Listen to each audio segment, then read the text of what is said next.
Welcome back to the Easy VC Brief, your weekly espresso shot of venture capital news. I'm Max von Polnitz, Managing Director at Ajinomoto Group Ventures, where we run a $100 million fund focused on deep tech. Every Thursday, I break down 3 VC stories you can actually use, no jargon, no fluff. Today, got a bit of a venue change as I'm in Las Vegas for a major battery conference. More importantly, we've upgraded the hardware in the form of a microphone. This is a big day for the Easy VC Brief. But let's get back to the pod.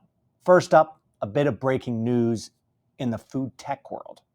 Believer Meats, one of the most heavily funded and far along players in cultivated meat, has officially shut down.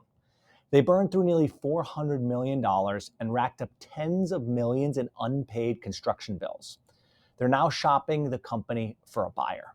This was the player with US regulatory approvals, the one that claimed it was ready for mass production, and even they couldn't make the economics work. I'm not going to judge them specifically, but rather we'll just address the food tech funding cycle in general. Food tech funding topped $71 billion back in 2021. Since then, the capital has been plunging like a roller coaster over the first big drop. By 2025, funding was down almost 90%. That's not a dip. It's a gut-wrenching free fall. And the biggest scream on this ride? Cultivated meat. This was the category everyone bet big on. Lab-grown burgers, chicken from cells, the promise that we'd all be eating cleaner, greener meat by 2026. So what's going on? Because cultivated meat isn't just biology. It's deep tech, real deep tech. You've got technical risk. Scaling bioreactors is far tougher than anyone hoped. You've got capital intensity. These facilities cost a fortune. And let's not forget the regulatory risk and the go-to-market risk. Even if the science is perfect, you still need consumers who are willing to eat meat made in a steel tank. This was never a 3-year sprint.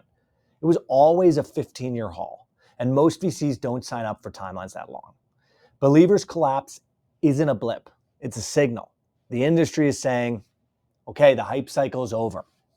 Let's hope that there are new startups born in this down cycle that will help shape the food systems to come. For our second story, Marvell just announced they're acquiring Celestial AI for up to $5.5 billion. Let me repeat that, $5.5 billion for a company founded in 2020. So what does Celestial AI actually do? They build optical interconnects, replacing the copper wires between AI chips with light. Instead of electrons bumping along metal, you're using photons zipping through optical fibers. Why does this matter? Because the biggest bottleneck in AI data centers right now isn't the chips themselves, it's how fast you can move data between them. The deal structure is fascinating. $3.25 billion upfront, but if Celestial hits $2 billion in cumulative revenue by 2029, Marvell pays the full price. That's a big bet that this technology becomes table stakes for next-gen AI infrastructure. Now here's where it gets a bit personal. At Ajinomoto Group Ventures, we've been investing in photonics for a few years. One of our portfolio companies, Nubis, was also acquired by Ciena for $275 million, also in the optical interconnect space. It's not $5 billion, but it's pretty good. Amazon's already saying this acquisition will accelerate optical scale-up innovation for next-generation AI deployments. Translation? If you're building massive AI clusters connecting hundreds of chips, you will need optics. The takeaway? Deep tech hardware is back, baby. The chips themselves are sexy, but the infrastructure around them, that's where some of the biggest exits are happening right now. Speaking of AI doing unexpected things, let's talk about something truly wild for our third story. Meet Bordy, an AI networking agent that calls founders and investors to make introductions. You give it your phone number, it calls you, you explain what you're working on, and it connects you with people in its network. Simple, right? Except here's where it gets weird. Bordy just raised $8 million for itself, and now it's launching Bordy Ventures, an AI-managed fund. Let me say that again. The AI didn't just help raise a fund, it is the fund. Bordy's pitch is actually kind of brilliant. I talk to thousands of founders every week. I have a real-time, cross-stage, cross-geo view of who's raising what. Why shouldn't I just co-invest when I see something great? I've spent a bunch of time with Bordy personally and have been amazed at the connections and deal flow it can make.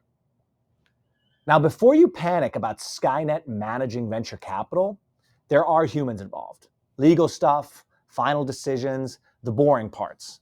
But Bordy is doing the sourcing, the intros, the pattern matching.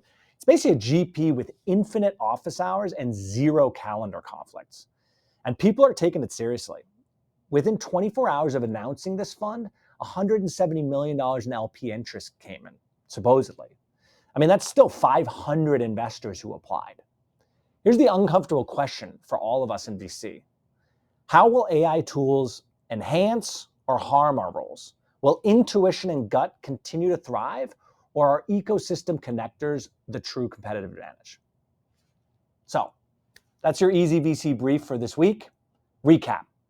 A $5.5 billion photonics exit proving infrastructure is the new frontier, an AI that raised its own venture fund, and food tech finally getting real about timelines and business models. I'll be back next Thursday with 3 more stories shaping venture. Until then, keep building. And if you made it this far, small bonus comment. If you happen to be visiting Las Vegas, check out Cote, Korean barbecue restaurant in the Venetian, or Bazaar Meats in the Palazzo. Awesome dining experiences. Until next time.